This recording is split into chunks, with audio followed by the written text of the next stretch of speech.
2025 সালের গণেশ চতুর্থীর দিন এবং সময়সূচি জেনে নেব। চতুর্থীর পুজোতে কি কি জিনিস লাগে সেটাও জানাবো।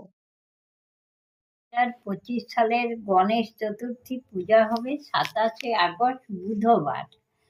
পূজার শুভ মুহূর্ত সকাল 11টা 5 মিনিট হতে দুপুর 1টা 40 মিনিট পর্যন্ত। এই সময়কালটি প্রায় 2 ঘন্টা 34 মিনিট।